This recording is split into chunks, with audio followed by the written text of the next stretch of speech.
All right, and I guess we're live there, Bernie. Awesome. Okay. We are live. Oh yeah, and switch back. Yes, we are. Hello, Okay. hello. Awesome. Today we are joined by Shane and Shane, New Liberty Under Attack, Vonu podcast. How's it going, boys? It's going well. Glad to be here. Yeah, going great, man. Yeah. Pleasure to finally connect. It's been following you for a couple of years, so yeah, I'm happy to be chatting with you tonight and to introduce my audience to I guess a whole new slew of topics. We haven't really talked about MonoAtomics much, so yeah, it's gonna be fun.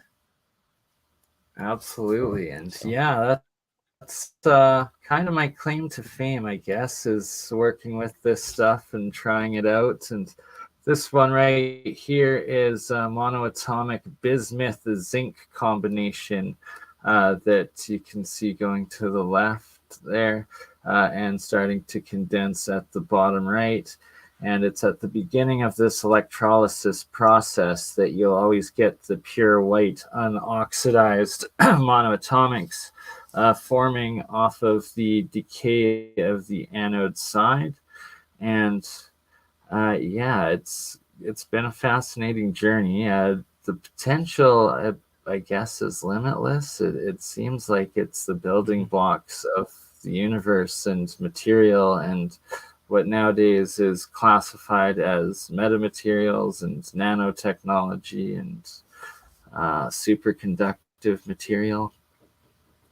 Mm-hmm. And then all the legends of the past, right? The mana, the monoatomic gold, and the demigods, and everything else. It's kind of trippy sometimes that to really think about it and what it actually could be. Yeah, most definitely. Well, if it's all right, Bernie, if I could do a brief introduction, I will release this to obviously our Vonu podcast audience. I want to make sure they know what's going on here, and I guess for the benefit of your audience too, what we're doing here tonight. Yeah, this is I guess the newest episode of the Vonu podcast, our newest installment of our Breakthrough Energy for the Second Realm series, number 4 to be precise. Joining us, we already talked to him, but yeah, Bueller here is our head of our Pasadena Department of Energy. He's here at the consulate with us back there in the room behind me. So yeah, he's building a lot of the stuff that we'll be talking about tonight, or at least some of it. But yeah, my goal with this series is to introduce those who are unfamiliar to the vast ocean of potentialities, and to hone in on a few solutions coming to the fore that can dramatically improve individual and community-based independence. Things like using Brown's gas and hydrogen for fuel, understanding and harnessing the energy abundant around us at all times. I think Nikola Tesla, for instance. Mind-blowing anti-gravitics, monoatomics, and other experiments. Crystal power cells that run for years without a charge. And different versions of breakthrough energy motors. Sky Huddleston's Bork engine, who we interviewed for the first episode of the series. Sky Huddleston's Bork engine. The Adams motor, which I guess your audience will be familiar with, and more than I'm certainly unfamiliar with. And with the manufactured nonsense happening in the first realm. Whether in the realm of health or energy, it's time for the magic of monoatomics to become more commonplace. And their use is actually, truly explored in our modern day and age. Thankfully, our guest today, BurnEye, the crypto alchemist, has been doing this sort of work on his YouTube channel for a number of years. Stumbled across myself in mid-2020 when I was getting into the work of Walter Russell and just getting my feet wet within this breakthrough energy space. Beyond monoatomics, on his channel, you can also find discussions on a real history, breakthrough energy technologies of the recent and distant past. And really, guys, he's just a freedom pioneer in the science realm, someone you want to follow. And I have to mention, as of late, he and Andreas Exertus, who I guess put together that very trippy a video at the very beginning. You guys have been putting out a real science series. Mm-hmm. Yeah, you guys have been putting out a real science series featuring guests like Jeremiah Pop, Jeremy Reese, the alien scientist, Matthew Rife, I think grandnephew of Royal Rife. I actually have a Rife machine here at the Pasadena Department of Health and Wellness, so that's pretty cool. Yeah, right back there. Really? And more. So yeah, with things like that, it's no surprise. So it's a legitimate Rife machine, but it's the company. It's Rife Machine Builders is the outfit that put it together. And it's supposed to be working. I still have to get my Windows machine won't detect the frequency generator, and it might just be that machine. So I have to try. I'm going to try on my Linux machine, but it's outside my technological capabilities. So I'm waiting for my tech guy to have some time to work on that with me. But yeah, we have one. All right. Well, we're definitely going to have a Jeremiah I and you episode right away on all of that. As let's get that beauty fire. Yeah, so hopefully, yeah, that's definitely the goal, and especially with, yeah, the guy that you know, donated to the wellness center. He has a lot of, you know, like electromagnetic toys that are, you know, really good for really magical, you know, health tools. But the Rife machine, he said, it was not a toy. It works really really well. And then from hearing what I guess from some real science episodes, it seems like that they work really well. And I'm trying to deal with so-called type 1 diabetes, and there's, you know, there's plenty of conditions, you know, plenty of so-called diseases and imbalances that it helps with. So um, hold on, I got a cat trying to break into the studio. We have a They will cat that do tries that. to get everywhere that she's not supposed to. So you guys are in the same building right now, right? Correct? Yeah. Mm-hmm. So you have two Shanes together. That's phenomenal. I know, right? Thanks for The universe has a sense of humor. That's epic. Yeah, so I guess That's why I go anyway, by Bueller. yeah. Mm-hmm. It gets very confusing. But yeah, I guess to move forward here, I'm excited to talk with you more, Bernie. Obviously, we'll get into MonoAtomics. We'll get into electroculture, which is something we're experimenting with here this year, here in our, I guess, on our 22-acre homestead. And then yeah, lots of other cool stuff, maybe some Brown's gas on main hydrogen and things like that. But anyway, Bernie, thanks so much for taking the time to talk, man. It's you know, welcome to the Vonu podcast. It's great to finally connect. I guess why don't you start for? I know your audience might be familiar with your path here, but yeah, what got you into you know, all these topics? I mean, you've been doing it for a while, so yeah, tell us a bit about your path here. Yeah, okay, so I've always been into weird science, the fringe sciences, the Tesla technology, like the paranormal research, the otherly dimensional, but over unity a lot. And about 10 years ago, I started participating in the KFSSI Keshe Foundation Institute, as well as the my goodness, Resonance Academy with Nassim Haramein, and that really got me pushed into starting to play with coils, make some coils, and then especially with Keshe, what he called GANs, which is this acronym, gas, atom, nano, solid state. So you're talking about a gas atom, so it's freely moving, but it's a nano, microscopic solid state, aka a monoatomic element in solid matter, which is essentially plasma matter, as he teaches, and as several others do, like David Hudson, and his acronym for it, ORMUS, orbitally. Oh my god, I always get this one Orbitally wrong. rearranged monoatomic elements. Yeah. I was a big fan of Hudson's for a while. Yeah, right. Like absolutely epic stuff there. And the thing is that Hudson's ways the old alchemical chemistry process of separating the metals and eroding them down into their pure single atom monoatomic state, this white matter.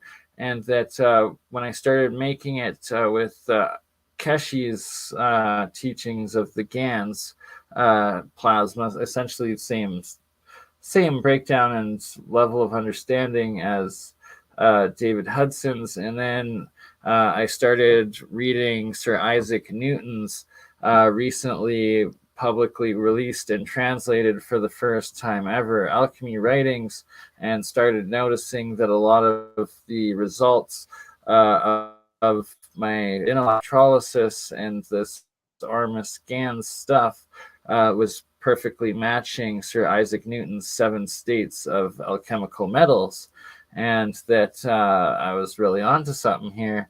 And that's when I really started like paying attention to the different states of the breakdown and the decay of the anode and the different nano coating layers on the cathodes, as well as these different nano crystalline layers that will form within the water or condensate afterwards, and also the different nanotubes and structures that would form. And finally, the actual metals themselves getting into this red state of material, and that the metal itself, when it's red, it turns pink and it's crystalline, and it actually glimmers and shines. And that's when Sir Isaac Newton states that metals can be transmutated from one metal to another. So my next step of experiments is to get some signal generators and variacs and start putting in the resonant frequencies of metals once I have them into this state, this crystalline state, which I've been able to pretty much master now and keep metals indefinitely in this state, which in a minute I'll demonstrate copper coil fully in this pink state.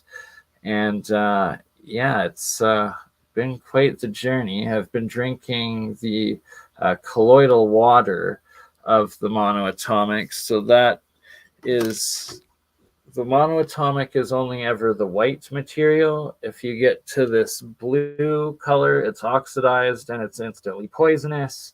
You will die. That is why all these people that like, ooh, colloidal silver, and they're turning blue, they're actually consuming the oxidized poisonous version, getting heavy metal poisoning and dying. And that is not what you want to do.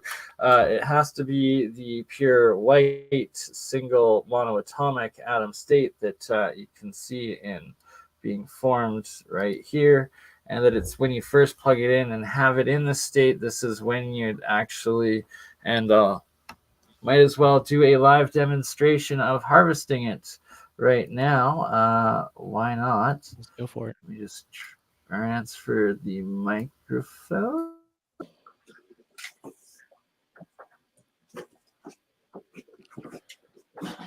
I think that should give better sound over here. Can you hear me all right? Yeah. Yep. Coming through loud and clear. Perfect. All right. So when you have it in this pure, fluffy, white state, that is when you actually want to harvest it. And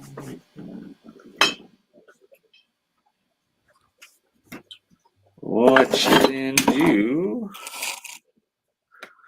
is take like a turkey baster sort of thing, and suck it up from the bottom, putting it into another jar, collecting it from the top as well. And it's crucial to be doing it in this state, because if you leave the electrolysis reaction running for a period of over about 3 to 6 hours, it'll eventually reach a state of decay where everything does start oxidizing, as well as forming other more complex compounds as well within it that are all poisonous and turn into heavy metal poisoning once again. Stuff you don't want, right? So it's like the potential of this metamaterial is potentially limitless with good, but it's equally dangerous if you get the wrong chemical compound or process in it. Yeah, and I'll mention for the benefit of the podcast listeners, he's doing live demonstrations in this. So if you're listening on the podcast feed, definitely find the video on OdySee or YouTube or wherever you like. But you'll definitely want to actually see this. It'll make a lot more sense, that's for sure. And so I will leave this jar here with the water right on the camera, so you'll be able to see all of the monoatomic material condense and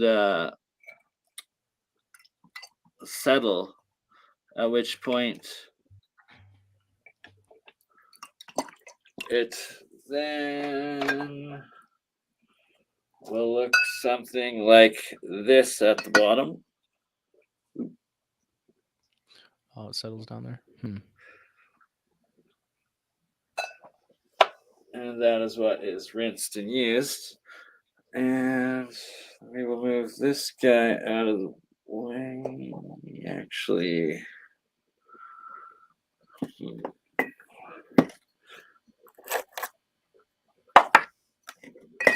sorry, I'm going to put that guy there and try and move this other one up that I will now plug in that has a much higher coil level. It should produce a lot more hydrogen off of its effects. There we go. So you can already see right here this level of clearing water and the monoatomic starting to settle to the bottom, as well as all of the hydrogen now coming off of the coils in this reaction. And so on this reaction, once again, it's zinc that is the anode that is going to be breaking down into the monoatomic elements the most, and it's some triple solenoid coils, copper coils, with a couple of ring neodymium magnets in them that I've got plugged in as the cathode side that is bubbling away, producing all of the atomic hydrogen. I believe a lot of it is, especially when it's in that smaller state. And sometimes you can even see it glisten. And I've seen other videos of people putting in different frequencies to this reaction, different signals, and it's literally creating sonoluminescence and the star in the jar all on its own. And then I'm sure you've seen the episodes with Jeremiah Pop where he puts in the higher voltage and actually is transmuting the hydrogen into helium and that star in the jar reaction as well. Yes. And I think, didn't he use some sort of spectrographic analysis to prove the presence of helium? Not yet. That is what we are working on, and that will be the next step. Okay. I think there was like maybe he did actually. I could be wrong on that. I could be mistaken. I think he did. I think you're actually I think right. the presence of a certain color indicated a certain element, and I think helium was indicated as present. Actually be right. I will have to ask Jeremiah on that and get clarification. And either way, it is something that we definitely will be doing when we get a more sustained reaction. We need higher variacs to be able to pull off the reaction stably, where his quick demonstration was just using a couple of supercapacitors to power it and wasn't sustaining the full white plasma arc required for the atomic hydrogen to helium transmutation reaction. Gotcha. Yeah, and I guess because I guess my initial introduction to monoatomics was from the health angle. I've taken monoatomics. I've never made it myself, but Dr. Berlando from Alpha Vedic, who I talk about all the time on Well, my we podcast, have not to. We sponsoring anything, have just to. We're live on incredible YouTube, products, Shane, so we can't give too many health claims, though. We will have to okay, yeah, I gotcha. do that on a Rumble OdySee adventure afterwards. But for agricultural and electroculture aspects, and the fact that last year I was able to grow a 6-foot lettuce plant with some of the monoatomic gold, this year I've got a whole another level planned of experiments with the different colloidal waters and monoatomics. So now you can see that it's really starting to settle, the water's clearing, and since I'm using salt water in these reactions, about 15% salt per liter of water, I'll have to rinse it 9 times to get all the salt out of it. and each time you let it settle essentially for a day for this material to fully settle at the bottom, like this monoatomic gold is, and then afterwards, that is what you call the colloidal gold or silver or zinc water that I then use, never the actual material at the bottom.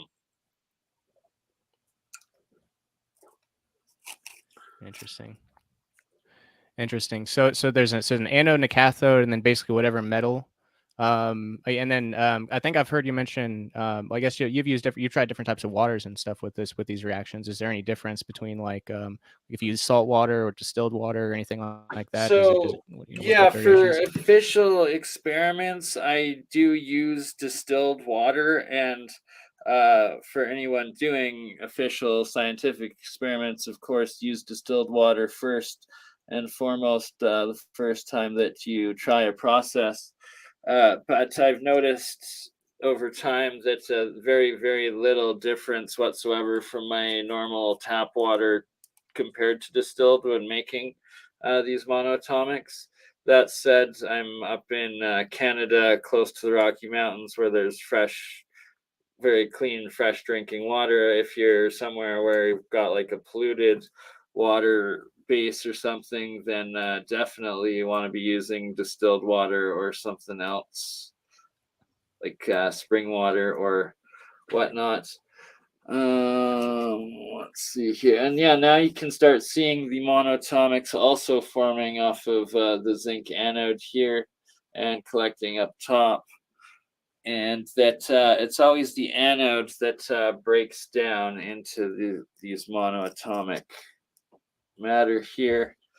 And so this monoatomic gold silver combination here, will be the second time that I'm rinsing it. So I will now, well, first you can see all the hydrogen, atomic hydrogen still bubbling up through it.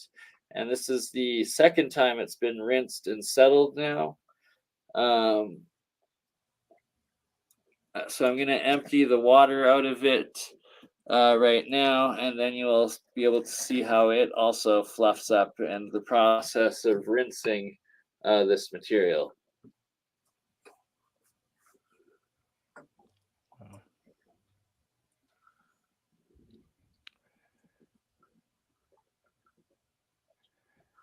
And Yeah, it's amazing what those turn into. The Keshe Foundation actually does a lot of documentation and trials and testimonials of where people will use this salt water that comes out of it in baths to bathe in and whatnot, and that there's potential beneficial effects, but at the same time, you could equally poison yourself, so don't try any of this at home. This is not health advice. Don't kill yourself. It's just being experimented with in safe environments. Yeah. Now I've seen the experiments where they get the white fluffy, powder at the end, but and I know that the metals in their oxidized states are usually like green and blue, but I've never seen the pink or the gold like this before. So this monoatomic gold was actually also nano gold that I was able to get settle where half the time the extra gold dissolved in the water will crystallize like it did here in this one, where as you shine a light, you can kind of see the gold flake, and it's the crystalline gold layer that came out of the reaction in the water, where instead of it leaving it to settle on the outside and crystallize, I was able to actually add it into some of the monoatomic silver and gold that I had harvested earlier, and then mixed it with the white fluffy stuff, and it turned it completely into this gold colored mixture. So this one's a whole new nano gold, monoatomic gold experiment trial that I will be doing some of the electroculture out of this here. And once again, you can see the exclusion zone forming as it settles. And why I keep pointing out these exclusion zones is that a lot of the time in the reactions themselves, like in this guy right here, you can see that it actually formed its own exclusion layer an inch from the bottom, and it has a layer of its own structured monoatomic in between the two, and then going up from built from where the anode was originally in the monoatomic sink that I made yesterday. And that they make these tubulars, the nanotubes. Interesting. Yeah, that's what I noticed. The structures that they, I guess, form into are crazy. So now Does you that can grow see what upward it's from the settling to the surface? very bottom of the jar there.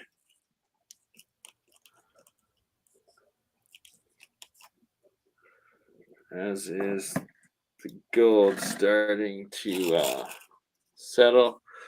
So I will pour the settled salt water back into the original reaction jar so that it will start making some more.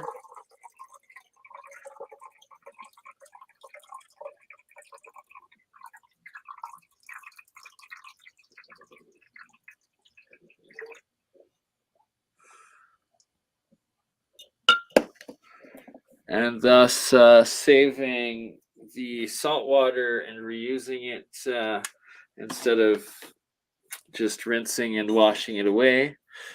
It is always good to let the material settle and be able to reuse it as best as possible.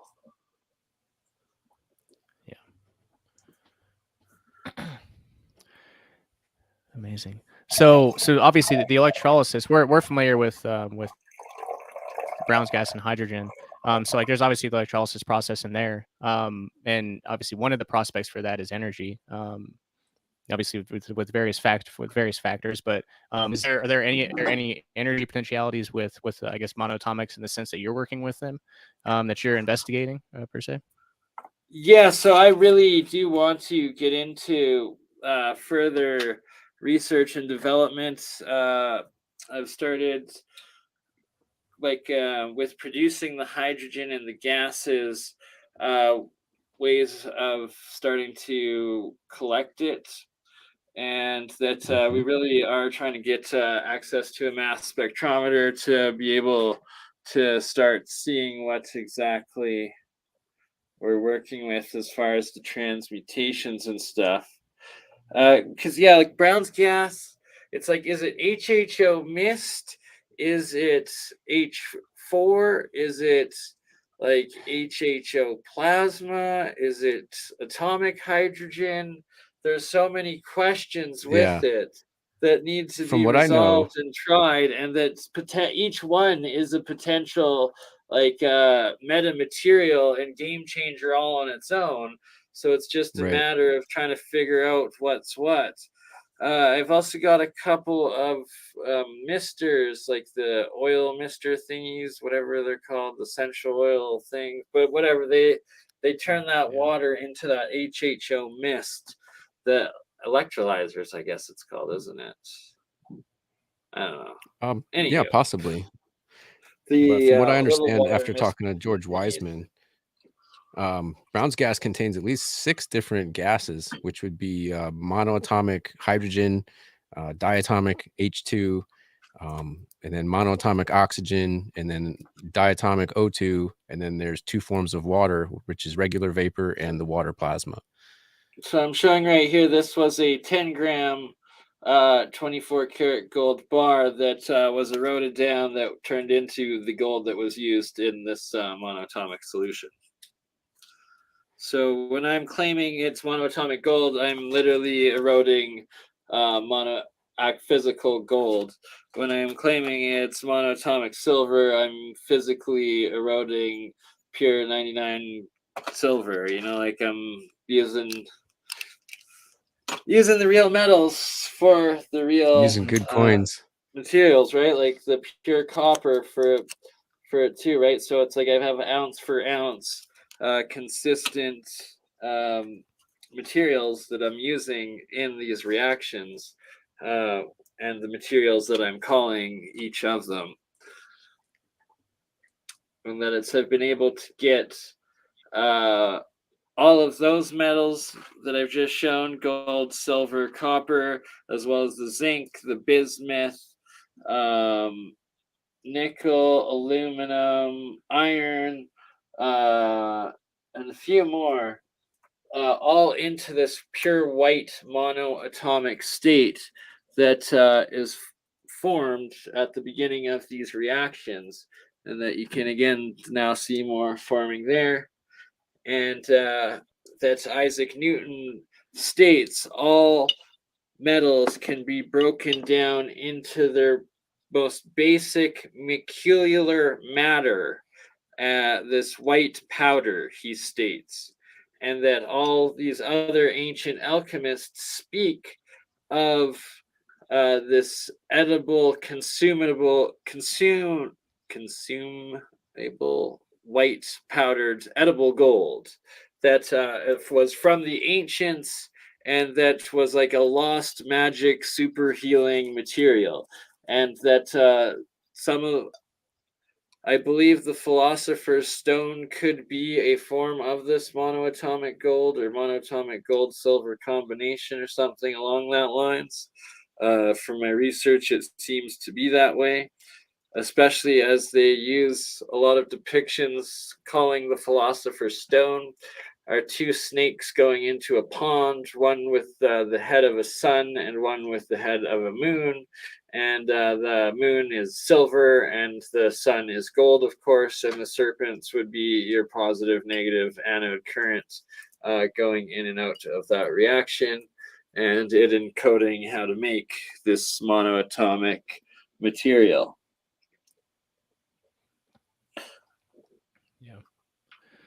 Yeah, that's definitely not a side of Newton that that I ever heard about. But yeah, Yeah, you look so a lot of those folks were big in that big alchemists. Yeah. Yeah, it was over 1 million word writing apparently, or something, that's been released. That it was never before public before like 10 years ago or something, when it was sold at auction and then finally translated and released. And then there's like another 1 million of his so-called religious, but it's like more numerical and astrology and philosophical writings that were also released at the same time, and now also being translated. A whole new level of genius that we were never able to see or experience before. Yeah, it's amazing. It's amazing. So let me get your thoughts on something here, Bernie. One of our, I guess the same guy who we were talking about, I think a pre-show, about that used that tested out the Brown's gas torch on the Aqua Cure. A couple years ago, he was talking about one aspect of Vonu is liberated lifestyle. So like living on a sailboat is one of those things. And he had this idea, and I'm not sure he had it fully fleshed out himself a couple years ago. His understanding's developed a lot since then too. But I guess his general idea was, I guess some sort of electrolysis process generating ormus from the ocean for like an entrepreneurial venture, and then also using that as like a basis for basically free energy for the boat. I don't know. What do you think about that? I couldn't agree more with that. Like, the ocean is an endless source of free energy, whether it's hydrogen, whether it's waves, whether there's just so many electrical differentials. Like, it's the largest battery in our existence potential is the ocean, and like there's countless ways to harness it. So yeah, the more people develop it, the better.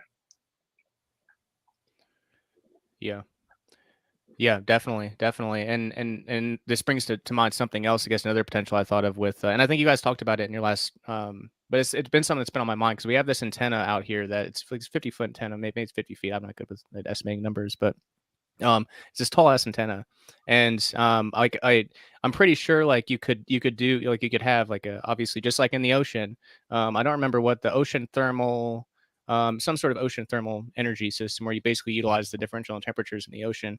Obviously, you can do the same thing above, above water too, where like you attach an energy balloon, or I guess like not energy balloon, but a right. The balloon off balloon, I the think, is the perfect solution. yeah.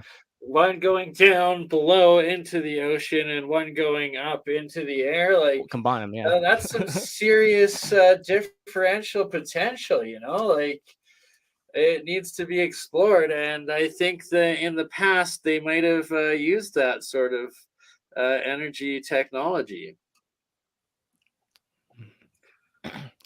Yeah.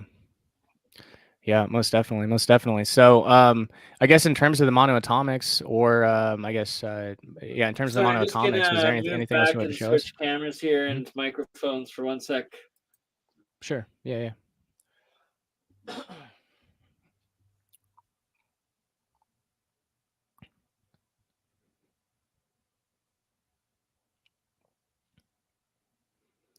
Yeah, those are some cool looking jars. And yeah, a whole lot better of an understanding than I did when I saw them a few years ago. Yeah, definitely. Right? It's like, man, half the comments of people the first time they see the jars are like, "Are you cooking meth?" I'm like, "Oh my god, I freaking hate that drug! Like, shut the hell up!" No, it is not.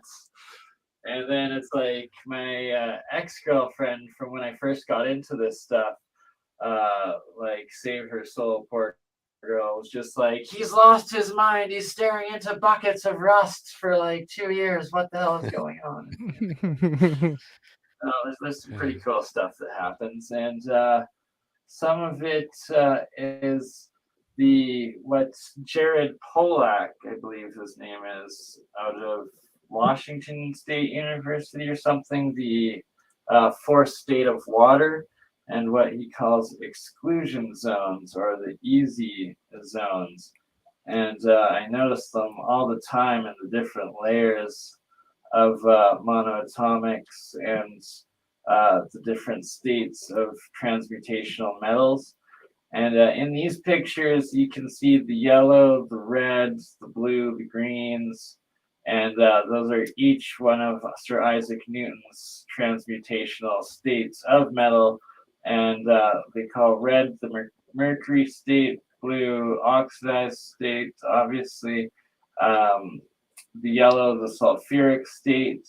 And I've been able to reproduce all of them out of pretty much every metal that I use and experiment with on the anode sides. I guess that's not going to open in the window. It's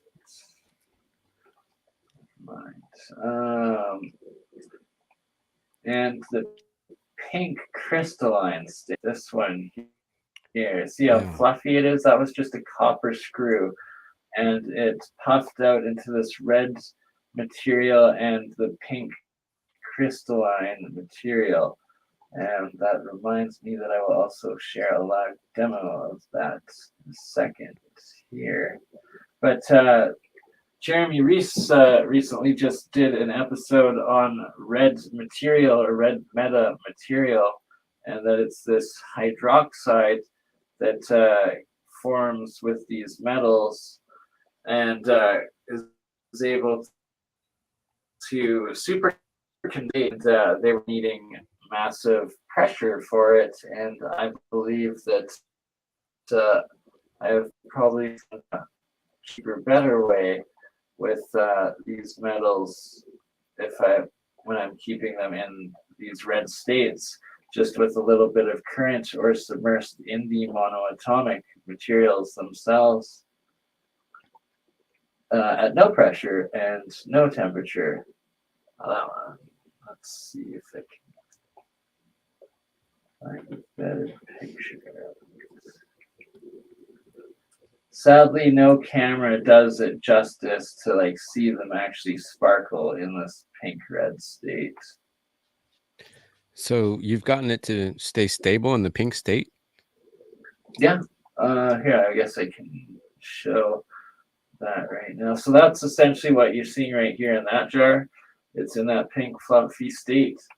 But we can go into back to this. There, yes. That camera is probably higher def. Oh, how's my sound? Did I switch the sound back? Is my sound low right now? Sounds good. Sounds good? Okay, Sounds perfect. yeah, sounds good.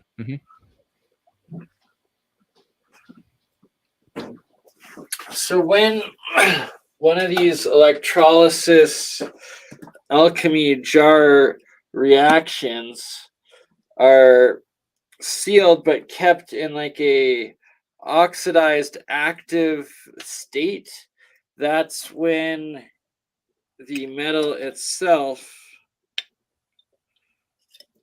when submerged in the salt water or the MonoAtomics, is able to stay in that pink crystalline state there. And that is all copper wire, pure copper that you see in this pink, pure pink red state. And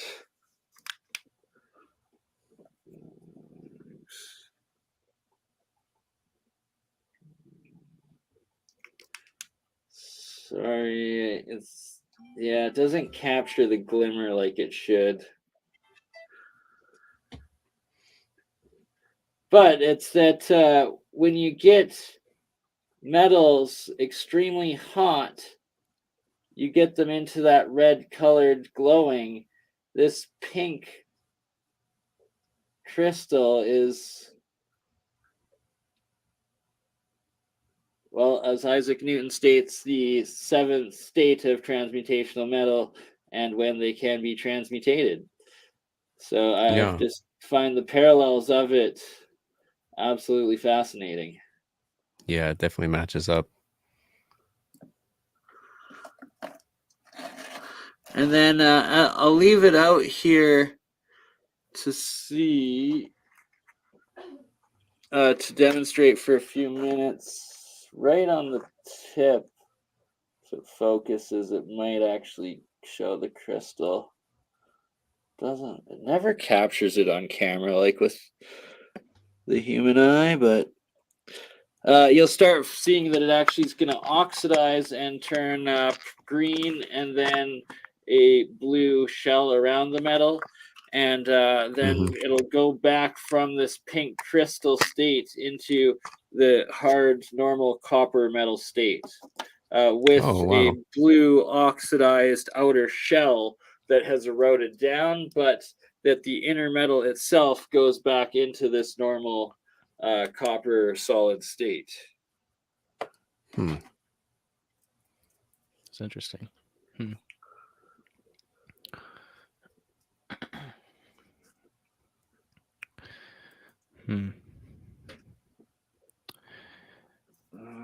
Where's some more red? Trying to find some more red state for you. Let's see. Maybe. Yeah. And the dog is excited.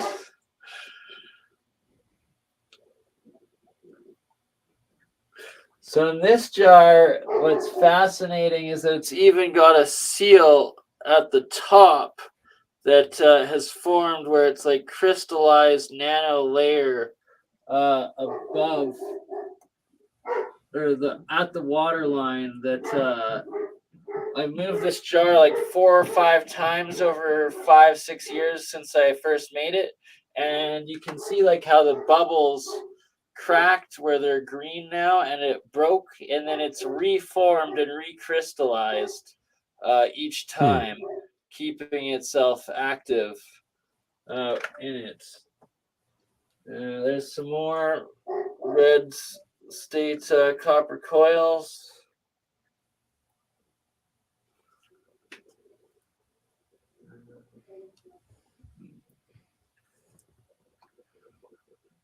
So this one was, that one,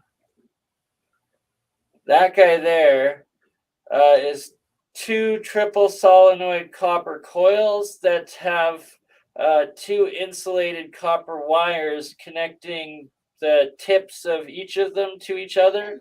One half submerged at the top, one fully submerged at the bottom.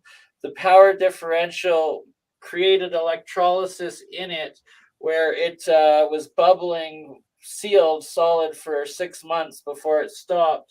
And it formed a layer of monoatomics in the bottom out of that reaction. And it was quite interesting that it was self-sufficient for 6 months' time in there. What was the power supply? There was no power supply at all, just the coils connected to each other. Wow. And so that's a huge thing that I've since experimented more with, especially creating iron core ferrite, like a nail, as the center, and then zinc or aluminum, usually tinfoil wrap around it, and then a copper wire coil solenoid around that as the anode sides of these cells that I'm making and experimenting with, that with no power source connected, produce hydrogen out of them for like 6 months straight. One node side's been going almost a year, only stopping a bit when it freezes, but still seems like it's actually still working below it,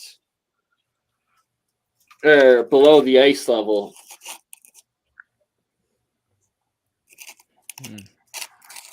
Yeah, that sounds like some over unity hydrogen to me. Yeah, and that reminds me of the one where Jeremiah did with the atomic hydrogen to helium, the amount of heat energy of the boiling water reaction coming out compared to the small amounts of electrical current going in, he also suspected was an over unity reaction. Yeah. That's cold fusion, right? Yes, sir. Or what they prefer calling LENR, low energy nuclear reactions. Because for whatever reason, they gave cold fusion a horrible stigma when they discredited or intentionally disgraced, not actually discredited, Martin Fleischmann Pond's original cold fusion reaction discoveries. Right. I still like to call it cold fusion. Me too. 100%. I prefer the term. It's the way to be. It's cold fusion. It's what it is. Yep. And it's cool. Cold fusion is cool. All right. Let's see. Trying to find also. So something really interesting I noticed and found was the relation of silver and making monoatomic silver to the position of the moon, which the alchemists tied to silver, and that when it was a full moon, it produces a lot of silver, monoatomic silver, and when it's a new empty moon, it barely produces anything at all. And then I tested it on a live. Oh my goodness! Occulting of the moon. What the heck is it called? The eclipse, a lunar eclipse, where the moon is full, but then it's eclipsed and cut out in zero. And I did this on the Alien Scientist channel, where it was producing a whole bunch, and then as it eclipsed, it stopped producing, and then as it subdued and went back to normal, it was producing again. And literally, it's tied to the amount of light coming off to the moon, the amount of monoatomic silver that comes out of it. So you're doing some biodynamic monoatomics then, sounds like. You're verifying the biodynamic monoatomics, rather. I guess so, right? And it was just from leaving the process running for a matter of a couple months' time and noticing it going like more and less, and then there was a super moon one day, and it completely filled the entire bin with monoatomic silver, and that's when I realized that it was 100% tied to the moon. Amazing. Yeah. So BurnEye, was there, I guess, there anything else on MonoAtomics that you think we need to work in? I mean, we definitely covered some basics of it, and you walk us through some demos and some different results and what it can do. But yeah, anything else cool you'd like to show us that you stumbled across? Yeah, so this some pictures here of one of the first times I made monoatomic copper silver combination, and I was using a Keshi Magrav coil, which is triple solenoid coil within itself, and it was kind of cool how it turned green layer of like oxidized and then an upper white layer of monoatomic, and I don't know, it just looked like it came alive, and it's always alive. And ever since then, it's like you'll see these nanotubes grow, structures in the water, like stalactites, stalagmites, and the different states of red, yellow. Okay, yeah, so the sulfur state, it will turn yellow off the anode side when you cut the cathode feed. So if you create it double negative, I think the reaction or something like that, it automatically goes from producing monoatomic white material to everything that was monoatomic white simultaneously turns yellow into this complete yellow state. They call it the sulfur state in the ancient alchemical writings. I don't have a mass spectrometer to test my own yellow materials that got into that sulfuric state yet, but I believe Yeah, that's a hurdle what for it us is, too. We'd as like there's to other get one of those. reactions, right? Like, Yeah, I almost wonder yeah, if the different colors represent the different levels of reduction and oxidation, like the presence or absence of electrons. yeah, that's actually, you're probably 100% correct on that, and that's a really good way to look at it. I think you're 100% right. And that ties into the hydride part of the red material that they recently created or whatnot. Yeah, hydride's very interesting. A lot of when you produce Brown's gas, some of the monoatomic hydrogen is in the hydride form. Right? So I know there's so much to it. The hydrogen and the oxygen compounds. It's fascinating stuff. Mm-hmm. So those nanotubules or whatever, those white things that grow, do they grow upward and do they grow from the surface of the water?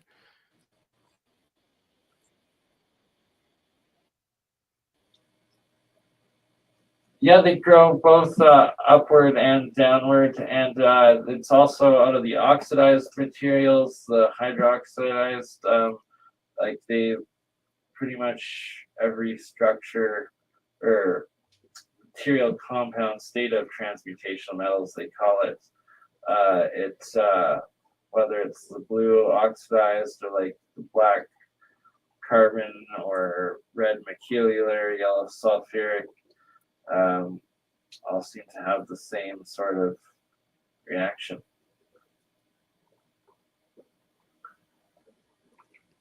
Sorry, I got a little distracted while trying to. I do believe they probably are all the same. Like if you started with one element, and they probably are the same element, just in different states of oxidation. However, some of those are in better balance for transmutation.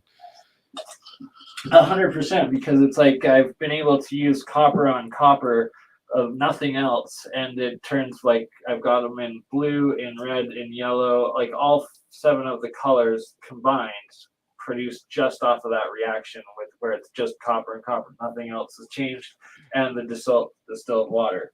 So it's that it has to be, and that the anode will decay away into each of those colors as it gets closer and closer to the red-pink final state.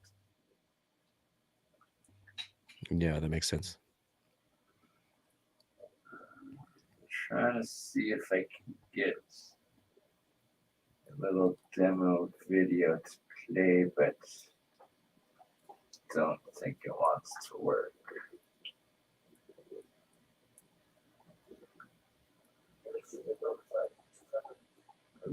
Oh, maybe. Yes, actually, I think it is going to work. So this one, oh, come on. Stupid thing. Why is it? Oh, there we go. Yeah, look at how much hydrogen, oxygen are coming off of this and how much it is bubbling.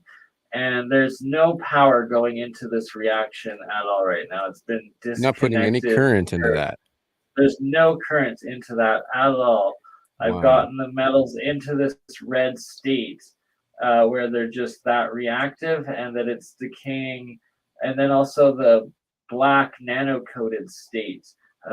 When it reaches this symbiotic state on the anode side, that happens, but that I disconnected the wires and put them away into this separate jar of salt water with some of the eroding aluminum still at the base, and that it's just bubbling like nutty like that still.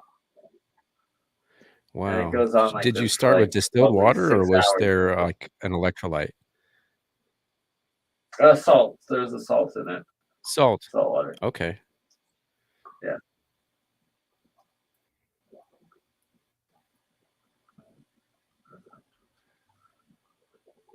So you can totally And generate, it's that, can see I that guess, hydrogen or basically power is from the this red ocean. state. Then. Yeah, and see that the bottom is maroonish color, and that I believe that was aluminum that I got into that red state where it's bubbling like nuts like that. And it was reactive for about 6 days, that it would just bubble nonstop like this when I get aluminum into the red state.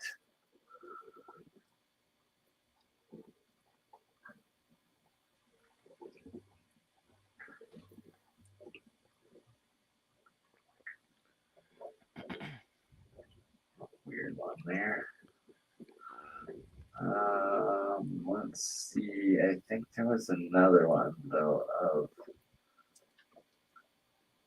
that red aluminum where it just bubbled like crazy.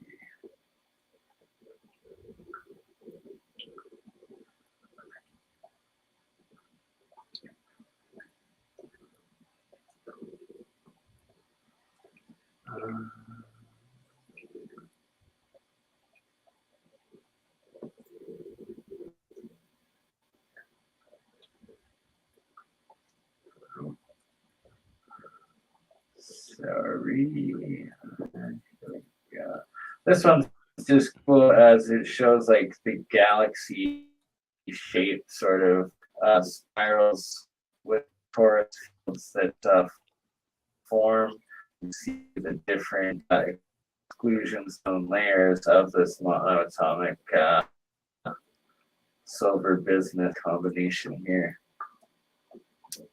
So it's like there's these bands coming back in, and then it's also spitting out the straight monoatomic materials here. And then there's different layers of just pure water as well as the monoatomics in it.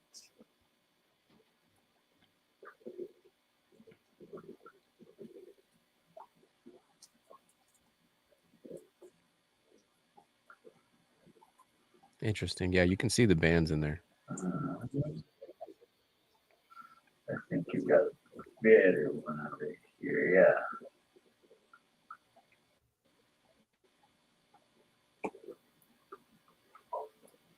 Oh, There's yeah. like clouds floating over some layers of the bands. So like the bands are underneath, the clouds are up higher. So it's going in separate, different directions on different layers of the water. Mm.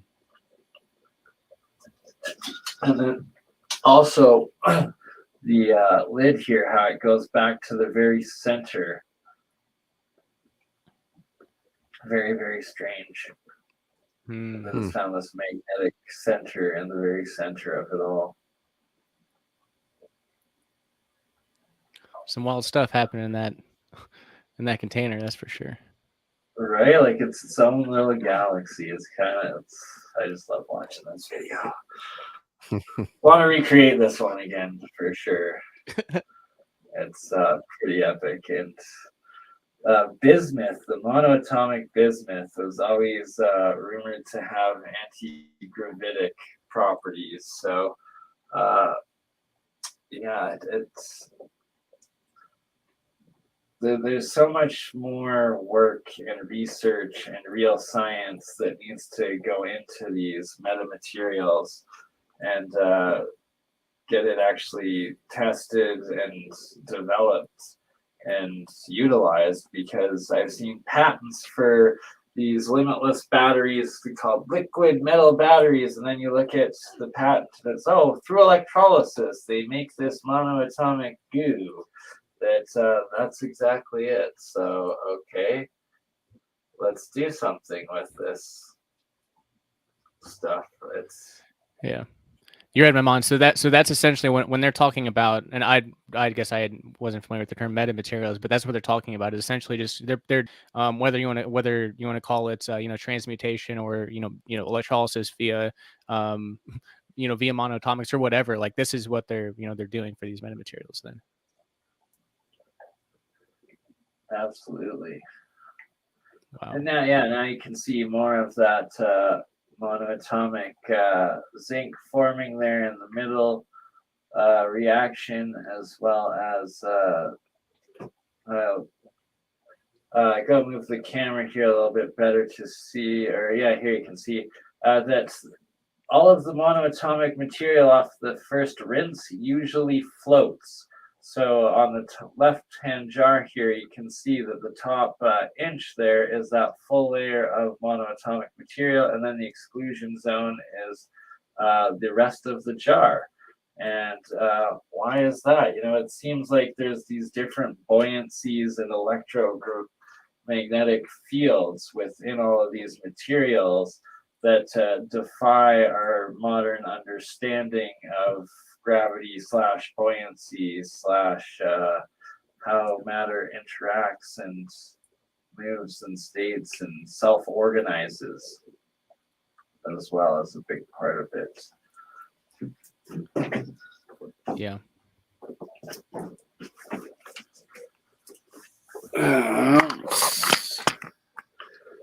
Let's see that guy there. And now also you can see that one formed a whole bunch too. And one last part that I will show, although I don't know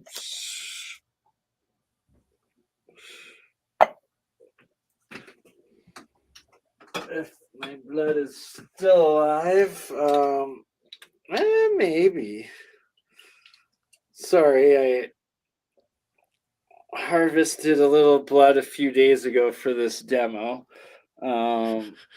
as I don't really want to cut myself right now for fresh blood. Hopefully this will do and the same reaction will happen. But it was something taught by Keshi that on the cathode side, it will start reproducing your amino acids, essentially your DNA and your nano resonant plasma material that is essentially your own monoatomic cellular structure, as well as your resonant frequency structured material. And It should start bubbling now off the cathode side, a whole bunch above the water level instead of below the water level. And that will specifically be my own genetic material being replicated by these reactions. And it needs more. It's every flake is formed with every atomic hydrogen reaction that is made within the electrolysis reaction. So this cathode is very weak on its bubbling, so I'm going to also pour some into this one, and we should see it activate a lot quicker. So silly basic question. So you've got anodes and cathodes there. There's something you're using to put, pulse of electricity or something through there. What are you using for your power? Okay, all Just I am interesting. using is a very simple, almost pitiful ghetto USB block. Oops, connection right. Oh, there we go. That right there. I Okay. literally slice the end of a micro USB phone charger and powered into a 5 volts little USB block to connect into it. Okay, I like it. Just curious. Cool.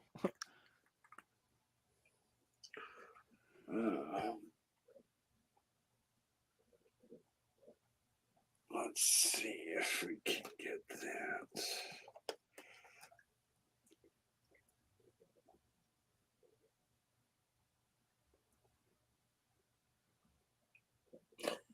It just got a whole lot more cloudy in there, and we'll start to see the bubbles rising up more off of it. I should have done that demonstration earlier on, as there's already a mass amount of monoatomic material that was caught at the top that's from the zinc, that it's not as easy to see as had I done it at the very beginning of the reactions. But as we leave her for a few minutes, it will become more and more noticeable.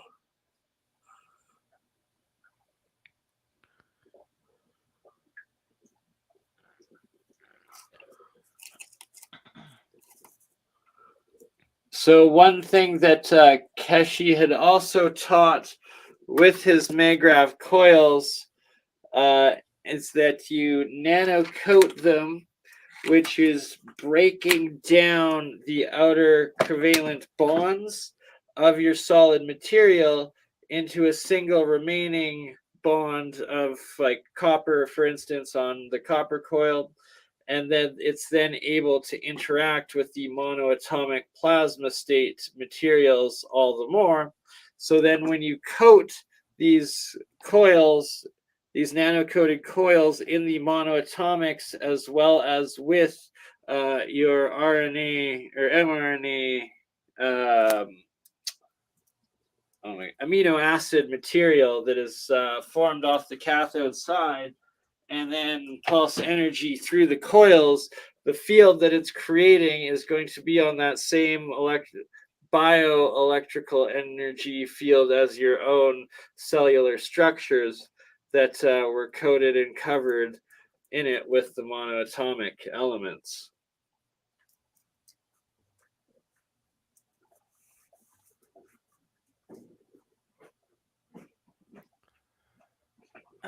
Yeah, lots of thoughts. Wow. Indeed, right? Like, there's just rabbit hole after rabbit hole, possibilities after possibilities. Yeah, most certainly.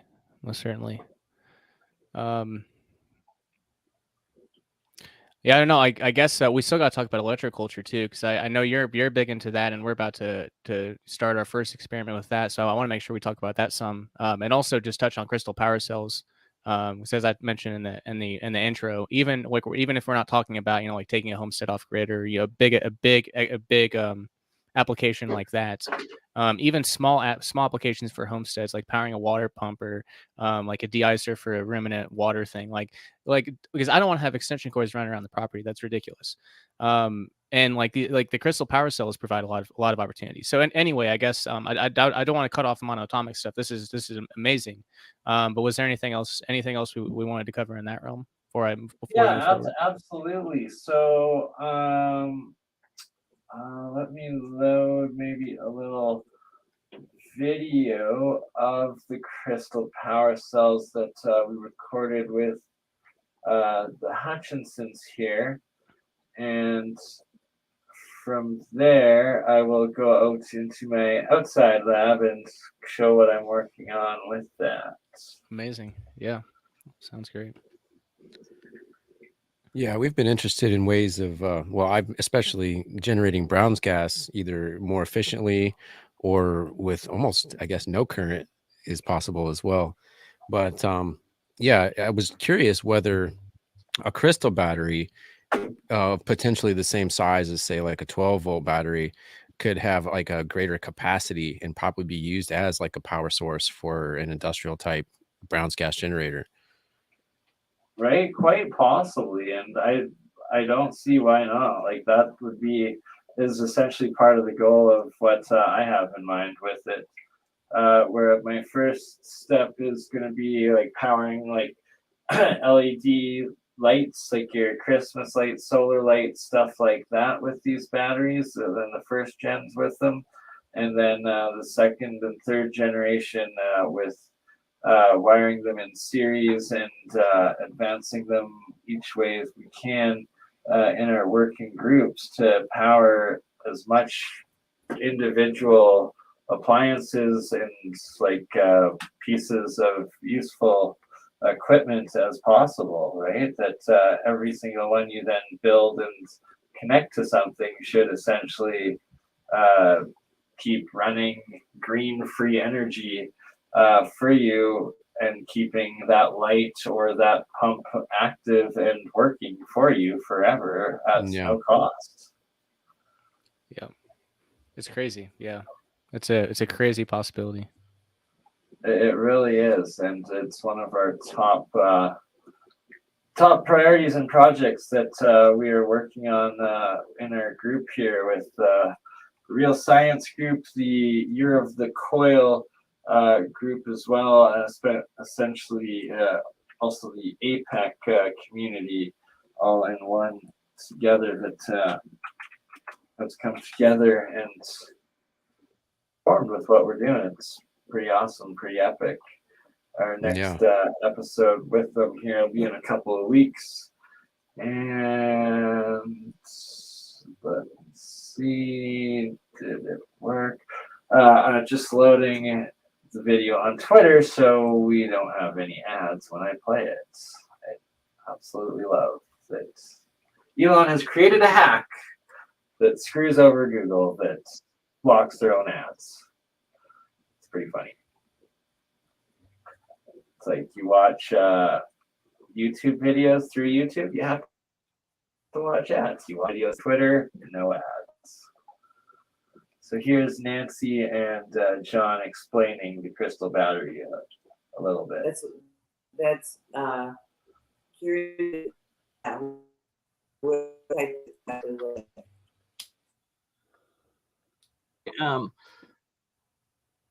So in how much? So in this little guy right here. That's a silver jewelry. I got all things. Oh, I had so much fun with those little gold screws. But gold's problematic for his fraction.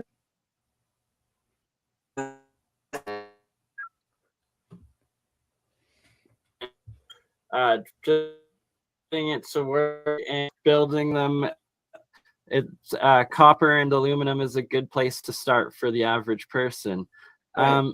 In this little cell here, though, What do you have the salts in there as well? Yes.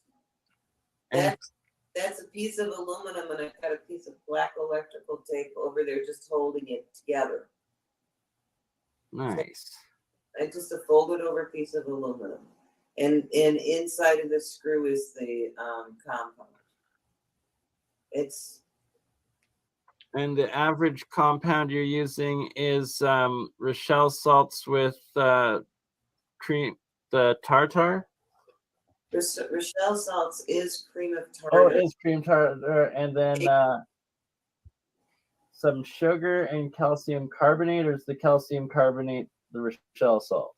Okay, so I gave the basic stuff here the last show. You want me to do it again?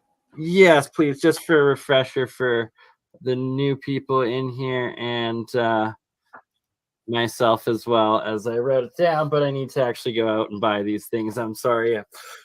For the next one, I will have all the materials needed. Okay, so you're looking at 2 parts cream of tartar, and you can get bigger containers of it on Amazon.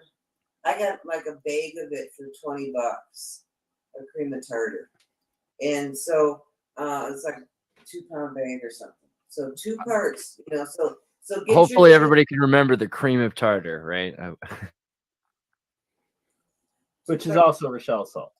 No, Rochelle salts is cream of tartar and baking soda. So Okay. Rochelle salts is 2 parts cream of tartar, 1 part baking soda. I understand now. Okay, and then take 1/2 part of Epsom salts. Okay, and then take 1/4 part white sugar. If you want to make the putty, you don't want to make the putty, leave out the sugar. If you don't put the sugar in, you got about 30 seconds, maybe 45 seconds to pour that shit and get it in together. If you have the putty, you've got a lot longer time to work and play with it, and you can make a rope out of it, do whatever you want with it. So, are we going to be working on No brainer to that extra 1/4 parts white sugar to keep it in the taffy form where it's malleable, moldable, and that you're able to continue using it right. as opposed to it solidifying. Yeah, get it into like a stainless steel saucepan. You know, that's not the short ones that you fry your grilled cheese on. You want something that's a thicker pot pan, you know, and you can do it right there on your stove, and you put it on a low temperature on your stove and put in the same amount of water as you did sugar. So like your 1/4 cup, and distilled water is best, and you're not screwing around with fluoride and shit, in your stuff. So just put a 1/4, your 1/4 portion. You're going to do 1 cup, if you're doing cup portions, it's a 1/4 cup. And it's going to bubble up a lot when you add that water. So that no salt that guy's using is potassium, which the cream of tartar is actually potassium. So anyway,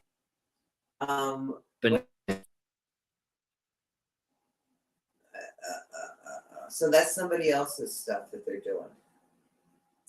Now, I mean, as I said, whatever it is that you're using in between these 2 metals, how I got that little screw to work. I mean, I was using pins on a circuit board, little gold pins on these little breadboards, these circuit boards that my brother had, and I was getting over a volt off of each of those little pins. So I knew that was going to work, but when I came up with the putty, all you have to do is take that putty and you can make a little rope out of it and swing it around, whatever you got, and squish it in there and put your foil on it. So it's up to you if you want to use the sugar. And it doesn't really change the amount of volts, and it's carbon. And hey, you know, who doesn't like the Whore of Babylon, right? So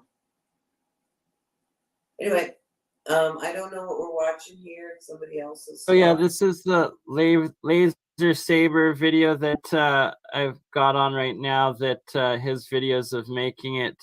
So you're saying this is a bit different mix that he uses, so it's not as good of results as the ones that the instructions that you've given the I by don't know. adding the taffy. I've not found this thing. I know I look at the amount of compound that he's using. It's just ordinarily huge. It's like way too much. What I mean, we have.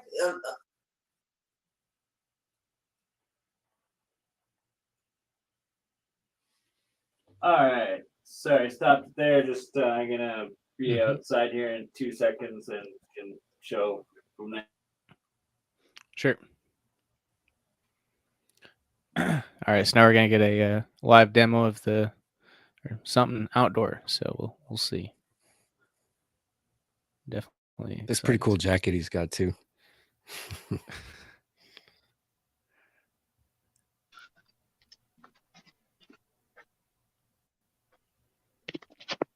In the outdoor lab. Too many Bernies, but at least we got a dog. It's T2. Hi, T2. My former vending tent turned science lab. So this summer, I am hoping to start messing around with some motors, some batteries, some alternators, and getting my solar panels hooked up as well to, utilizing that green free energy as well as these crystal energy batteries. I also got a couple of extra microwaves to experiment with putting some MonoAtomics into, which should be quite interesting and fascinating results. Although, you don't want to really do that within your own home. So we got them out here. Maybe leave the tent for that one. Yeah, right. And for the crystal battery cells, I'm going with using pop cans as the aluminum and a shell with pop bottles, and then I'm going to be cutting up copper pipe as well. But for now, I have some copper coins that I'll be mixing in with the Rochelle Salt cream of tartar crystal battery mix that the Hutchinsons talk about and are using, and that several in our community, like Charlie, has built, and do a whole bunch of different version 2s from the get-go with it, and combine it in with like my saltwater electrolysis battery experiments and designs that I've been messing around with, that there's a whole series of videos on throughout my YouTube channels. Yeah, the saltwater battery is kind of a new one for me. But so is the crystal battery, and I'm really excited about that too. So it started out with like some of my original electrolysis experiments being moved outside when I moved, and then noticing that when they're frozen in the great Canadian -35 winters, that when I plug it in once again just to an old phone charger, 5 volts going in, that the ice blocks would start bubbling and producing hydrogen and melting water and producing the hydrogen in the middle of the winter. And then this year I connected a couple of my cells using aluminum, iron, ferrite, nail core, aluminum outer shell, and then also copper coil solenoid around them that as electrodes that they would self-orient a anode that would start producing monoatomics, but also bubbling, producing hydrogen all on its own, and that it was running for 6 months straight, all spring, summer, and fall last year, continuously producing hydrogen bubbling until it froze. And even now you can see like there's still the hydrogen frozen down underneath it right now. Awesome. So it's just like, it's so easy that and limitless. It needs to be developed. And I really want to see more of your guys' work with the hydrogen, getting the torch going and stuff like that, and what you guys are working with right now and stuff. Yeah. So I guess when it comes to, generating your own power efficiently, I think Brown's gas is a great way to do that, but we still have to try to find ways to catalyze that to the point of perhaps over unity. And it looks like you're getting pretty close with some of these that are kind of running on their own there. And then we also want to learn how to store Brown's gas as well. And I recently talked to George Wiseman about that, and he seems to think it's a bad idea. But I'm going to build sort of what they start doing. Sorry, just to cut you off on that regard, is with like using the bottles, you take the tops and put them around the cathode sides, and then you're going to start funneling the hydrogen gas up, and then I've got like the bigger water jugs to start trying to collect it with and stuff like that. And I don't know. We'll slowly figuring some stuff out, but continue. I've seen a design that kind of looks like a gravity bong, and it's got a couple of valves on top, and you can run a couple of tubes to it. And as long as there's more pressure than atmospheric pressure, it will fill up, and then you can turn the outlet valve off, and it will hold the gas. Totally. Cool. Yeah, I don't need those. Okay. Yeah. No, I get it. So I just cut it halfway. There we go. Yeah. That's making sense. Version 2 coming out soon. Yeah, it's called a gasometer, and I first got this idea from Nighthawk and Lights channel. I don't know if you've heard of him, but he's got a lot of do-it-yourself like home projects that I'm trying to build. Yeah, so Beeler, did you want to mention, I guess, anything anything about the Brown's gas torch that hopefully at Veritas Pasneo soon? I guess it's your kind of prototyping. Well, yes, once I get the torch going, I want to use it, for the flame fusion gem creation process, because I've seen how even in Nighthawk, he also has a video where he creates rubies, where you can create rubies and sapphires using a Brown's gas torch. And it seems like the better the torch, the bigger the ruby. So I'm going to try to start out with an electrolyzer that can produce a lot of gas to power a large torch that can have a lot of power and make larger gems.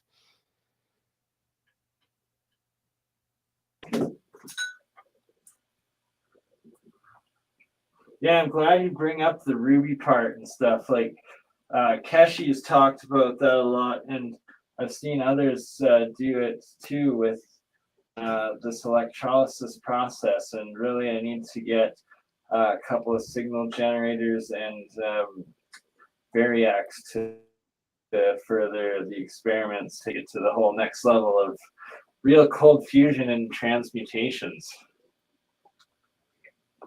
Yeah. Yeah, and I think once you get a signal generator, you'll be able to. Are you planning on using pulse width modulation to apply that to the electrolytic solution, or what are you planning on doing with that? Yes, sir. Through the anode and cathode to put in specific frequencies, trying to match the resonant frequencies of metals that I want to transmutate to, as well as I've seen others just putting in like the frequencies 432 and the monoatomic material actually taking plasmidic form, geometric structures and creating sonoluminescence through it, which is just fascinating. So I'd like to Is that with replicate some an of that. EM frequency or a sound frequency?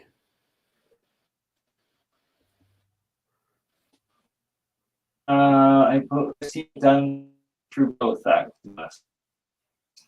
Okay, yeah. Those are also, I guess, ways to catalyze the electrolysis process itself. So it might also increase the efficiency of the device. Oh, 100% it will. And that would be the very first step of working with it to do, and to get the optimum Brown's gas hydrogen combination coming off of the reactions, right? And to just be able to use water to fuel everything, as I think it once was. Yeah, it doesn't get much cheaper than that. Yeah. Yeah, it's crazy. So like obviously I mentioned in the introduction about how like this series is all about trying to introduce, you know, our Vonu podcast audience to all of these. It's not just one solution, it's like a dozen or dozens of solutions. And I, you know, like we've got you know, like there's a magnetic motor back there. There's all sorts of, we talked to Sky Huddleston about you know, his you know, upcoming Bork I see engine, that. I and love it. all sorts of things, but I always come back to hydrogen. Is it like it's such I don't know, it's I always come back to it.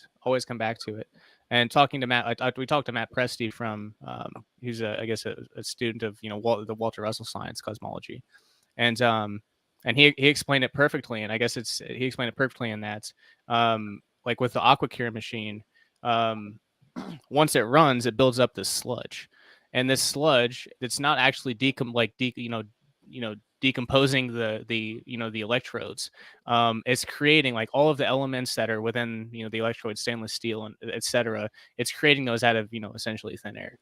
So like I've heard it, and it's not the first time he's heard it before, but we brought up, you know, like put gold electrodes in there, and like if in the words of Matt Presti, if you replicate the pressure conditions of whatever you're trying to make, then you can actually make it. And it's all hydrogen creates all the elements, and it's, you know, hydrogen, electricity, hydrogen being in this realm, this electric realm that we live in. All the elements are created from it. So it's really, really, once you start, like, I guess, and I don't even have a full understanding of it yet, but it's just like stepping into it. It's like, wow, hydrogen's really significant. It's the building blocks, and it's the endothermic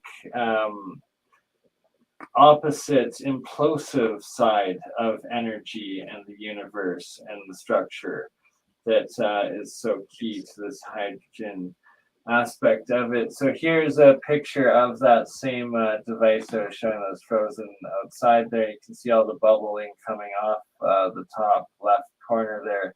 The hydrogen, while it's active, here it is at bottom corner there. And here's Jeremiah's hydrogen to helium Star in a jar. reaction. The star in the jar, right, when it's in that white plasmatic state. And that's, see, a little bit of white right there, but the red orange, it's not quite hot enough plasma. You have to get it to that white pure plasmatic plasma arc. And then, right, like this, the science of sound between the 432, 440, just in general, the cymatics, and that what I've seen with cymatics being put into the electrolysis reactions, it's absolutely incredible. And that I've seen several videos of a couple people doing it. I haven't been able to find the videos since YouTube terminated my original channel. Hopefully one day I'll get it back, and hopefully it'll still be in my saved collection, but can't find it for the life of me anymore. But it was literally creating sonoluminescence just by putting in a couple solfeggios into the colloidal silver and colloidal gold, monoatomic gold manufacturing production of the electrolysis. And right here we've got the electron orbits of hydrogen atom, and Mm-hmm. then we have the electron cloud of a hydrogen atom, and the good old Walter Russell periodic table, or vortex-based or spiral periodic table of octaves, and it's so essential, and it just makes so much more sense in chemistry and understanding atoms, and just it's insane, the geometry and structure of creation and elements and the building blocks, and it all comes off of hydrogen. And where is the one? Oh no, it's this one, but oh, can we see it? Here we go. We only get a little bit of it, as they don't have it as an overlay, only an underlay.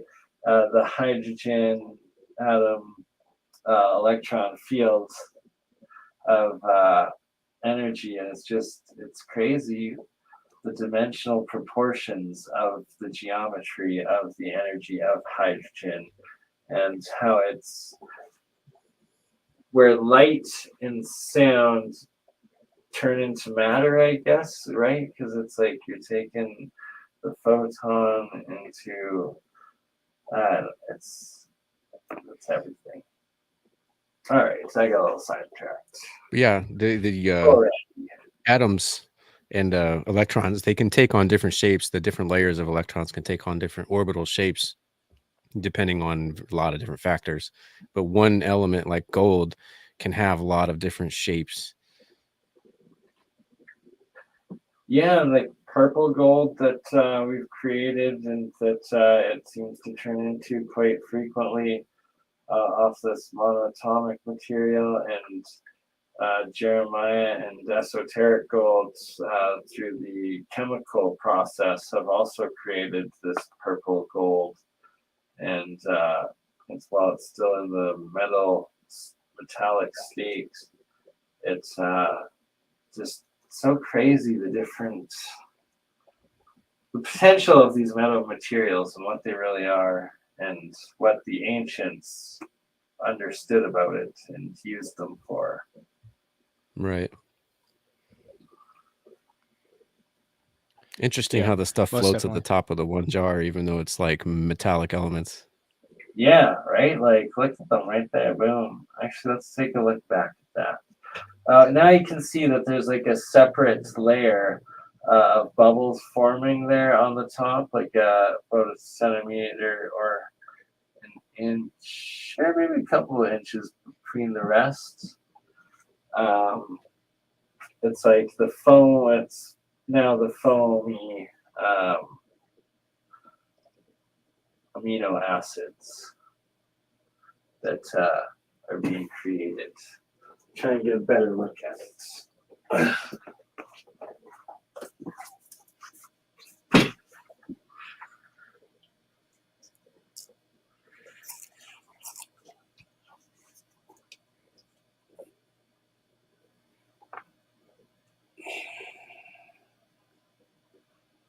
It's not focusing. Okay, so you've got a couple inches thick of a layer going there. Yeah, exactly. How would modern And- science explain that? Oh, it just doesn't want to focus.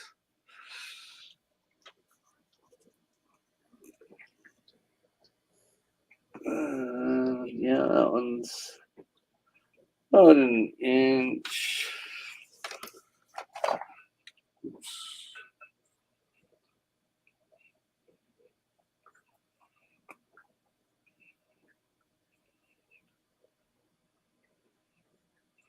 So that's the cathode side that it's bubbling up on the right hand side there.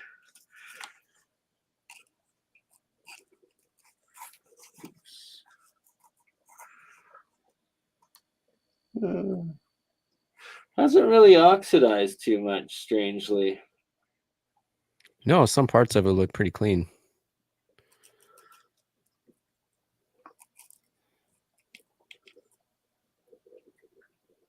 Yeah, so pretty much all that now is the foam from the top, and that's about the foam on that one from putting in the biological material.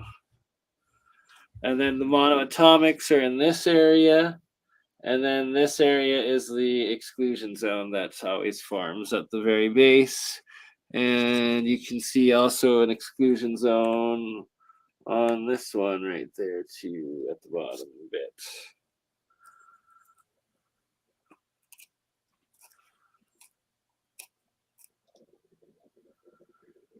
And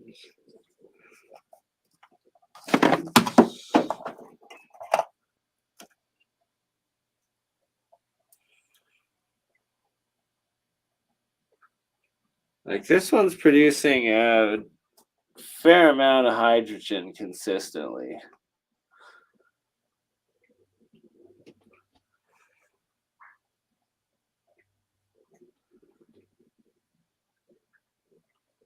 Mm-hmm.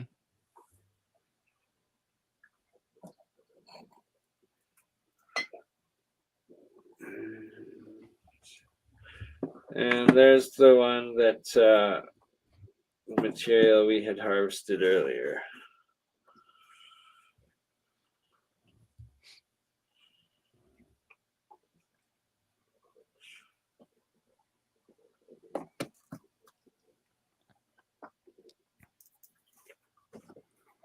So generating a way to generate hydrogen without even an electrolyte, I guess an actual even external electrolyzer. Just using, Yeah, I guess like what just you a explained little earlier, bit is of salt water in the there. differential in the glass jar, or differential in the salt water jar from the copper coils. Right?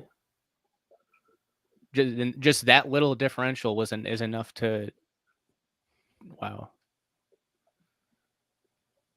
Yeah, this camera is not doing it justice. Let's see if the camera will.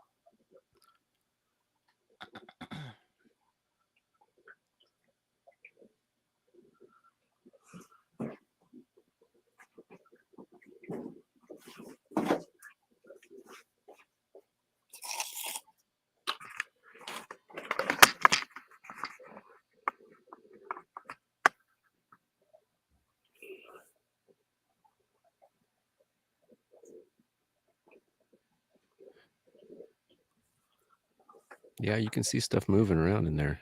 It's a little better, yeah. See, yeah, I could see it before, but now I can see, like 5, 6 times more. Yeah, there's definitely stuff moving.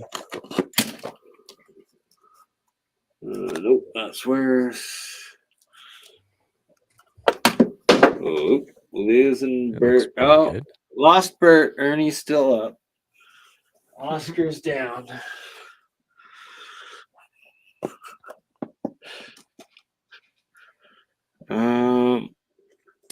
Let's see. Maybe this guy? No. Oh, Yeah, maybe there you more. go.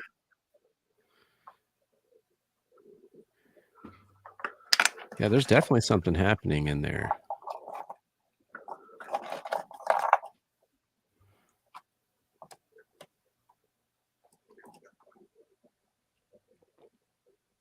There we go. I can see a little better. Yeah, everything that's flying up is being taken up by the hydrogen. And the very coils, you can almost see the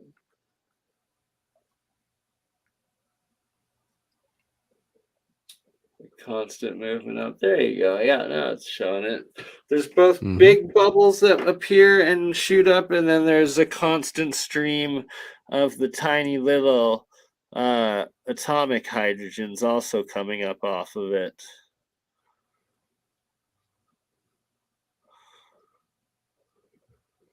Is this with the 5-volt current? Yeah, it's just with the 5-volt current. Okay. And sea salt and tap water. Interesting.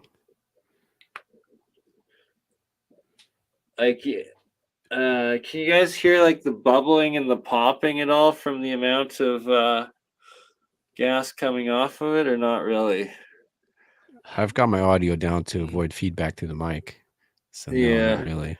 I Yeah. don't think it's capturing it or doing it justice, but I'm sure you can hear. I can hear fermentation in my kefir happening, so I'm sure it's making some noise. Yeah, it may just not be able to be picked up by the mic. Thankfully, not picked up by the microphone or ever yeah, be no picked up. doubt, actually. Just a constant bubbling. Mm-hmm. Right, so it's like this is what I'm guessing most of is atomic hydrogen, and then the difference between it, H4, HHO, and what is known as Brown's gas, and the differences between them and what they can be used for. And going back to Walter Russell, one of his biggest achievements was transmutations in vacuum tubes with different noble gases, and that putting this sort of hydrogen gas into those reaction or tubes, I'm sure you'd get much better reactions and possibilities. Yeah.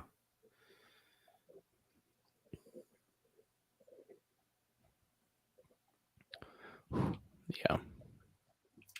I've also recorded on like higher speed cameras, occasionally coming off of the anode side, these shooting bubbles, which I predict are like a type of oxygen compound, I'm guessing. But when they shoot out of the water, they literally shoot out of the water in a more condensed form, but you can see them moving faster than the human eye can perceive, and that they go straight up and out every single time, and that like they're literally shooting out of the water from below the water off of the anode. And that just blows my mind every time, because it's like, what the heck is going on? Like ultra fast oxygen bubbles. Yeah, like they're like little UFO thingies going like pew pew, or EVOs, I guess they'd be called, exotic vacuum objects, but they're not in a vacuum. Right. I've actually got a video recording of it up on my Crypto Alchemist channel. I'd play it now, but it lags, and then you can't actually see the effects that I'm describing, so you have to actually just watch the video independently. Makes sense. Yeah. Gotcha. And then also like this constant structure here, and explain like how this layer is just separated from the bottom. Like it's a full exclusion zone of its own EV thing, and that I've gotten a lot of these reactions when in bigger containers with some of my specific coils, that they'll create these layered, alternating layers between the monoatomics and the exclusion zones all the way up, usually in like sets of 3s, 6s, and 9s. Oh, wow.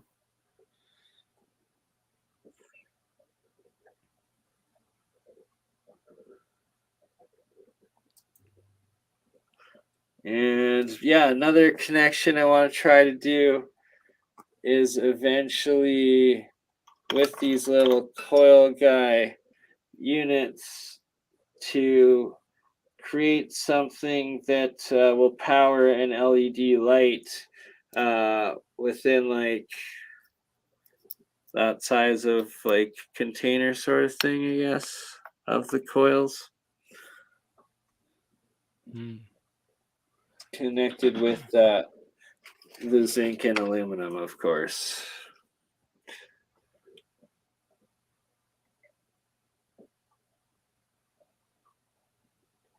Yeah, it's funny. Scaling up is kind of scaling down. when you're trying to scale up, I guess, when you're scaling up, it's scaling down to sizes like that or smaller crystal power cells or something. It's funny, but just something that comes to mind. When you scale up, you scale down. Exactly. The fractal nature of the micro to macro.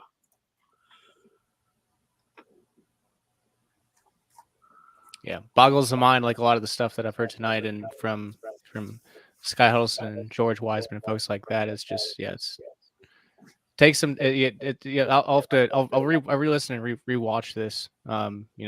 Putting out for the podcast feed and such. But yeah, it definitely takes some digesting. This is big stuff. Absolutely. Like, I usually have to, just from editing, it forces me by like rewatching the episodes like 3 to 4 times, and it's like I've learned something every time that is crucial that you don't pick up the first or second. It's like there's just so much within it. Yeah. It's interesting to see how small those crystal batteries have gotten that the Hutchinsons made. That one was like smaller than a penny, and it was putting out like a couple volts. It was insane. Exactly. And yeah, we've been talking to them more about how to replicate that, different ideas about it, and doing like folding layers. And we've got some stuff in the works that it's going to be an awesome, epic year. And glad to connect with both of you, Shane and Shane. And I love the Bitcoin too, brother. Like, decentralized currency, and Bitcoin's been recovering thanks to the banking crisis. Yes, certainly, and I do want to emphasize for the Vonu podcast listener, especially long time Vonu podcast listeners, when they hear gold and silver, they think like store of value. I think when you start changing our definition of what store of value means, especially with the advent of things like crystal power cells. Obviously, it seems like the currency of this realm is energy. So, with it, so I envision like in a couple, just sometime in the future. Like you aren't trading currency anymore. Like you might be trading crystal power cells. Like, hey, here's 2 years of power. Like exactly, right? It's kind of the same thing. So like I don't know. I see a lot of potential in a lot of areas, especially with like hydrogen and Brown's gas like I've been talking about, but also like the crystal power cells, even on smaller applications. Like they don't have to do that much to be like a huge liberator. And for a homestead or for whatever, it doesn't matter. There's like the crystal power cells, like on a small application are a big deal for sure. Exactly. And that's the next episode I'm going to be doing is making several of them and start hooking some stuff up to them. And with each one we make, it's one less thing that's being powered by coal or nuclear or oil and the current inefficient system, and definitely green crystal free. Yes, and the other point I wanted to make on the line of that is you're using actual like gold and silver, like gold, like I think you mentioned like 700 gold, gold piece. Like this is why I love MonoAtomics, is that like you put your money where your mouth is. If this was not legit, you wouldn't go spend your money on doing it. It's expensive as hell. Yes. So that's like, it's like I'm the only idiot out there that is taking physical gold and turning it into powder, but like it's not worthless. But at the same time, it's like, well, there is a process to reverse it, but you're using it for things, and it seems like it's for health too, because that 6-foot lettuce, and I've been drinking the waters for a decade. I'm 37. I'm pretty healthy. Never got no jab, was exposed to the virus like over 50 times, never caught it once. Like it seems to be working. So we're going to do extensive tests with it over this year, and agriculture, and also to test the diatomic waters on plants and see if it affects them negatively or positively. But regardless, don't even touch this material. So this stuff is so Right. dangerous, the blue oxidized, because it's on a nano scale that you just absorb, touching it with your fingers, it will absorb in, Goes right and in you through will the skin. instantly Yeah. start accumulating this heavy toxic metal poisoning. That is why this stuff is so dangerous, and why it has to be taken with full respect, understanding, and only professional lab usage, or like safety equipment when you're using it, and never consuming the oxidized toxic byproducts. Certainly. So, yeah, I guess we've been going for quite a long time on the podcasting, and I 2 want hours to now. emphasize. Yeah, I want to emphasize for our audience, big into Bitcoin and Monero. If you want to send Bernie a Bitcoin or Monero donation to help him do these experiments, it's expensive. Like, you're using gold and silver. That's why, like, if you're putting your money where your mouth is, and I appreciate that as anyone would. So, yeah, like this is huge for all sorts of areas, whether wellness, energy, whatever it is. It's definitely super important, all of these things. So. I guess I'm sure we could keep going for a couple hours. I'll but give one last testimony that I have actually consumed a couple grams of the physical monoatomic gold itself, and that I was awake for like 2.5 days. I didn't need to eat. I was getting memories of like when I was a toddler and like a child, and all sorts of stuff coming back to me. And then after that, I fell asleep. I slept for a day, and then I had caught a common cold for like flu or something, like a sore throat and a cough, like a day or two, and then was like back to normal. But it was like, it gives you this crazy rush connection, and then, well, if you keep feeding it, then it's only going to grow and grow, and the properties are going to become better and better. But it's like, oh no, then you cut it off, so it crashed your whole immune system and everything. Oh man, like that. And right, and it's like, it's the only time I have gotten sick in like the last 10 years was like after that. The next couple days crashing and whatnot, and it was quite interesting. Yeah. Well, Bernie, we'll have to we'll have to get you back on the podcast again to talk more about electroculture, because I want to go, like, we wouldn't give that the respect that it needs. 100%. It needs a whole short little segment. And we're doing an electroculture series, and the coil series. So we will definitely have Shane and Shane back for all of them, and have to do an episode with you guys and Mike from Faraday Research and all of his Adams motor, Don Smith stuff. Gerald, who's been in the chat, as well as Daniel Foster and his coils, and especially Jeremiah as well. And get these technologies developed, and the communities connected, and the generations going, more free green energy for all. And it's funny. I'll mention just one more synchronicity before we close this out. I decided in January to do this Breakthrough Energy series, and one of the reasons was to get Sky Huddleston connected with like the APEC folks, because Sky is working on a project that could bring a lot of energy, like basically bring nuclear power to a size of a parking lot very cheaply and efficiently. So like for anti-gravitic experiments, that's important. So I was like, it'd be good to connect them. Well, sure enough, when I reached out to Jeremiah, they'd already connected like a week before. So like that already been done, and now we're rolling.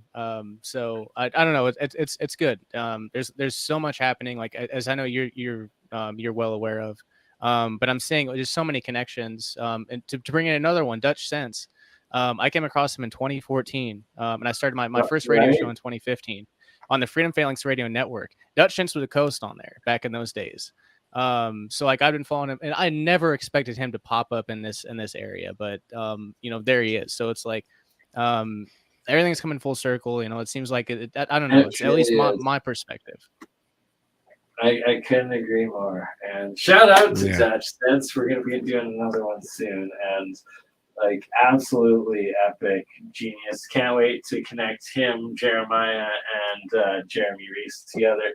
And tomorrow, myself, Jeremy Reese, and Andreas Sertis with Walter Bosley, and we're going to be going deep into the UAP phenomena, technology, and all the rest of it. So on that note, it was awesome, Shane and Shane. It would be a shame if I didn't share your webs or your YouTube channel one last time. So it is Liberty Under Attack. Where the heck is the screen? Here we go. There it is. Liberty Under Attack. And in the live chat, make sure to go over and subscribe right here. Kaboom. Love you all. We will see you tomorrow on the next one.